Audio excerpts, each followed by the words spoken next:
દરબાર સમાજમાંથી આવતા એવા આપણા રેંચુબા શેઠ અત્યારે હાલ આપણી વચ્ચે નથી રહ્યા. એમનું અવસાન થયું, પણ ભાઈ જ્યારે એમનું અવસાન થયું, એમની અંતિમ યાત્રા નીકળી, જ્યારે જે ભીડ જોવા મળી, એના બાદ સોશિયલ મીડિયાની અંદર ઘણા બધા વિડીયો વાયરલ થયા. ઘણા બધા લોકોએ કહ્યું કે જો આજે ભાઈએ જે નામ કમાવ્યું હતું એ આજે જોવા મળ્યું છે. અને ખરેખર જે જોવા મળ્યું એના બાદ સોશિયલ મીડિયામાં બધા લોકોએ વિડીયો અપલોડ કર્યા.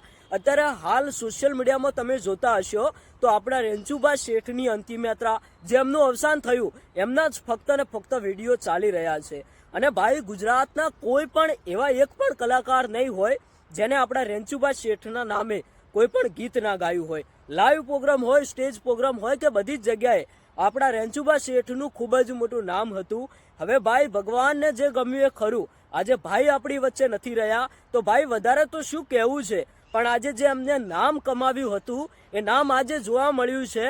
દરબાર સમાજની અંદર આજે એક મોટી ખોટ પડી છે, પણ અત્યારે હાલ ભગવાને જે કર્યું એ ખરું. ભાઈ ભગવાનને જે ગમતું હશે એ ભગવાને કર્યું છે. આજે ભાઈ આપણી વચ્ચે નથી રહ્યા, જે અત્યારે હાલ સોશિયલ મીડિયાની પબ્લિક જોઈ રહી છે કે ખરેખર આજે જે ભાઈએ નામ કમાવ્યું હતું એ ખરેખર આજે જોવા મળ્યું છે. હવે ભાઈ વધારે કંઈ કહેવું નથી. ભાઈની આત્માને ભગવાન શાંતિ આપે એ માટે બે શબ્દો સારા કોમેન્ટ કરતા જજો. મને એને છીનવી રે લીધા, જેવાલા હતા મને એને છીનવી રે લીધા, શું ખોટ પડી પ્રભુને લઈ લીધા રે તું.